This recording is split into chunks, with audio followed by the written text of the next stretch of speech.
سیدہ باہرہ اور زہرا بتول، کتنے دلکش تمہارے یہ القاب ہے، آبرو کی بلندی کا یہ مرتبہ۔ ونصلی علی رسولہ الکریم، اما بعد فاعوذ باللہ من الشیطان الرجیم، بسم اللہ الرحمن الرحیم، ان اللہ وملائکتہ یصلون علی النبی یا ایہا الذین آمنوا صلوا علیہ وسلموا تسلیما۔ الصلاۃ والسلام علیک یا سیدی یا رسول اللہ وعلی آلک واصحابک یا سیدی یا حبیب اللہ۔ الحمدللہ آج رمضان المبارک کا تیسرا روزے کی افطار کا وقت قریب ہونے کو ہے۔ اس رب کائنات کا لاکھ لاکھ شکر کہ اس رمضان المبارک میں فیس بک پہ ڈائریکٹ تو نہیں آ رہا، لیکن اپنی ریکارڈنگ افطار سے پہلے کچھ اپنی حدیث جو ہماری روٹین تھی جب یو کے میں ہوتے تھے، تو ہر افطار سے پہلے محفل ذکر، ختم خواجگان اور مختصر سا بیان ہوتا تھا۔ میں اسی یاد کو تازہ کرتے ہوئے اپنے تمام چاہنے والوں کی نظر کرتا ہوں، اور انشاءاللہ یہ ریکارڈنگ بھی آپ تک پہنچے گی۔ اور میرا مقصد یہی ہے کہ اس رمضان المبارک، یہ برکت کا مہینہ جو ہمیں اللہ تعالیٰ نے عطا فرمایا ہے، رحمت والا، عزت اور شان والا، اس کی راتیں بھی برکت والی، دن بھی برکت والے، تو اس ماہ مقدس میں اہل ایمان کا ان کا تقاضا یہ ہے کہ وہ بھی اللہ تعالیٰ کی بارگاہ میں سے دریز ہوں، ذکر کریں، قرآن پاک پڑھیں، اور بالخصوص یہ جو حالات گزرے ہیں کرونا وائرس کے، کووڈ-19 کے، پوری دنیا میں لوگ پریشان حال ہیں، اور اہل ایمان کا تو یہ تقاضا بنتا ہے کہ وہ اس پریشانی کے عالم میں اللہ کی بارگاہ کی طرف رجوع کریں، اللہ سے معافی مانگیں، اپنے حبیب کے کرم کے صدقے مولا کی وہاں پہ کرم فرمائے، اور اس وبا کو، یہ جو کنٹیجیس ڈیزیز ہے پوری دنیا میں پھیلی ہوئی، ہر ایک پریشان ہے، اس پریشانی سے ہمیں نجات حاصل ہو۔ مولا کریم ہم تیری بارگاہ میں حاضر ہوتے ہیں، اور آج کیونکہ تیسری رمضان کا تیسرا دن ہے، اور اس کی ایک یہ بھی ہے کہ سیدنا حضرت فاطمہ الزہرا رضی اللہ عنہا بنت رسول، the daughter of Islam, who spent most of his kind in the kind service of the Prophet Islam in the early time of Meccan times، اور حضور کی اس ابتدائی زندگی میں آپ کی خدمت میں رہی۔ آپ کا بھی یوم وصال ہے، وہ فاطمہ الزہرا جو حضور کی لخت جگر ہیں، زہرا ہیں، بطول ہیں، یعنی کہ یہ دی لائٹ آف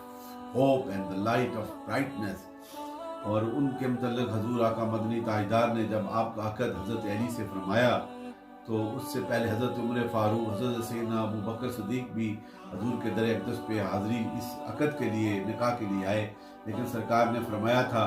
کہ میں اس اللہ کی بارگاہ میں سے اس کا انتظار کر رہا ہوں، اور جب وہاں سے حکم ہوا حضرت علی شیر خدا سے آپ کا عقد ہوا، اور یہ جتنی عمر حضرت فاطمہ حضرت علی کے نکاح میں رہی، حضرت علی نے دوسری شادی نہیں فرمائی۔ یہ بھی شان ہے حضرت فاطمہ الزہرا کی، اور وہ انہی کے حوالے سے ایک حدیث پاک ہے حضرت عائشہ صدیقہ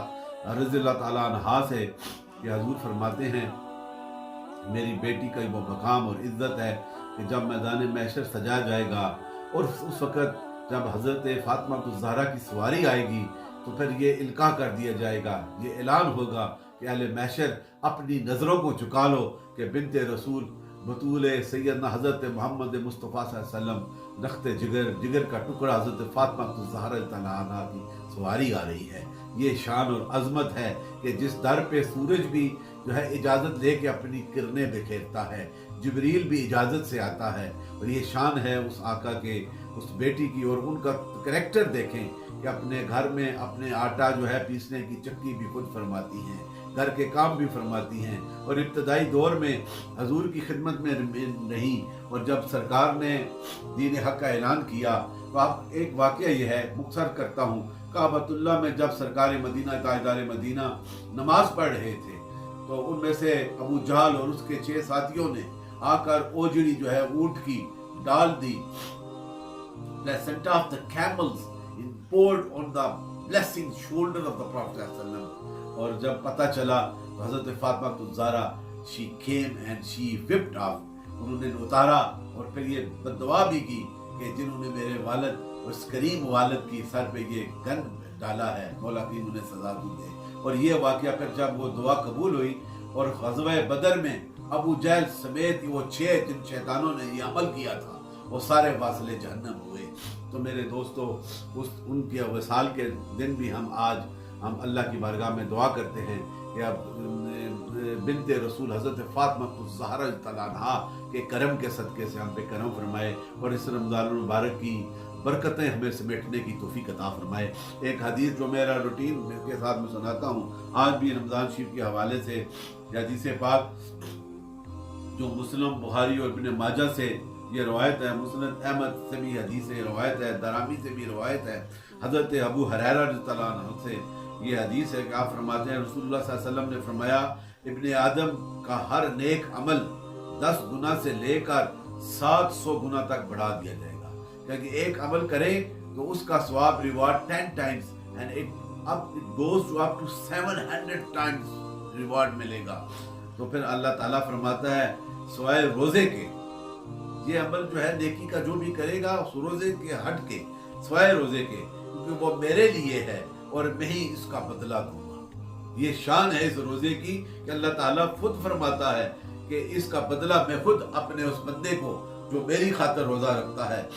اسے میں عطا کروں گا۔ اس بندے کو میری خاطر وہ خواہشات کو اور کھانا کو ترک کر دیتا ہے۔ روزہ دار کے لیے 2 خوشیاں ہیں، پھر رب نے فرمایا 2 خوشیاں ہیں۔ ایک خوشی افطار کے وقت، جب وہ افطار کرتا ہے،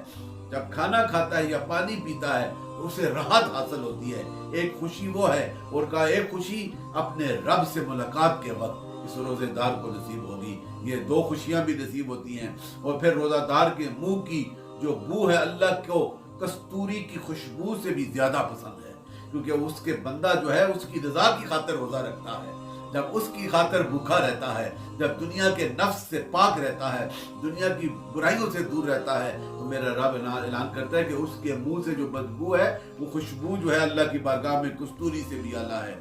اور اس ایک خوشی، اور پھر روزہ جو ہے یہ بھی اس حدیث میں کہ روزہ ڈھال ہے کہ آپ کو برائیوں سے بچاتا ہے، آپ کے نفس کو جو ہے برائیوں سے دور رکھتا ہے۔ اور جب تم میں سے کسی کا روزہ ہو تو وہ نہ برائی کرے نہ چیخے، اور اگر کسی شخص نے اسے گالی دی ہے تو جھگڑا نہ کرے اور اسے کہہ دے کہ میں روزے میں ہوں، میں روزہ دار ہوں۔ یہ حدیث پاک، اس کا ترجمہ آپ کے سامنے میں نے پیش کیا۔ اس روزے پاک میں، رمضان میں یہ ہمیں کتنے سبق مل رہے ہیں۔ تقوی کا سبق مل رہا ہے، صبر کا سبق مل رہا ہے، پرہیزگاری کا سبق مل رہا ہے، اپنے نفس کو پاک کرنے کا سبق مل رہا ہے، to purify your desires, your internal desires with fasting۔ یہ اللہ تعالیٰ ہمیں عطا کر رہا ہے۔ اور پھر اس کا اجر جو ہے، the reward Allah himself explained in this beautiful hadith کہ اس کا ریوارڈ بھی میں عطا کروں گا۔ تو مولا کریم ہمیں اس رمضان المبارک میں آج ہم یہ دعا بھی کریں حضرت فاطمہ الزہرا تعالیٰ عنہا کے ساتھ نسبت کے حوالے سے کہ ان کی نسبت سے ان کی اولاد پاک جو سید کہلاتی ہے، حضرت امام حسن اور امام حسین، اور ان کی اولاد پوری کائنات میں پھیلی ہے۔ آج یہ دعا کریں اللہ تعالیٰ ہمیں اور ان سب کو نبی رحمت سے وفا کرنے کی توفیق عطا فرمائے، حضور سے محبت نصیب فرمائے، نبی رحمت کی غلامی نصیب فرمائے، اور حضور کے غلام یہ صوفیاء، یہ چشتی، قادری، نقشبندی، ویسی، شاذلی، یہ ایسے آرڈرز ہیں جن کے سینوں سے محبت رسول کا فیض آباد ہوتا ہے، ان کے ساتھ وابستہ رہنے کی توفیق عطا فرما۔ اور مولا کے جتنے بھی دربار مولا شریف کے اور دیگر آستانوں کے یہ ساتھی ہمارے، ان پہ اس رمضان المبارک کی برکتوں سے کرم فرما دے اور اس بیماری کو ہم سے دور فرما دے، اور ہمیں پھر اپنی اس کائنات پہ چلنے کی ہمیں توفیق عطا فرما اور تیرا ذکر کرنے کی توفیق عطا فرما۔ یہی ہمارا مشن ہے، اللہ تعالیٰ اس پہ ہمیں کامیابیاں نصیب فرمائے۔ اللہم صلی علی سیدنا محمد و آل محمد صلی اللہ علیہ وسلم برحمتک یا اللہ۔ کی بات پھیلانا صدقہ جاریہ ہے، ثواب کی نیت سے ویڈیو کو شیئر ضرور کیجیے۔ جزاک اللہ۔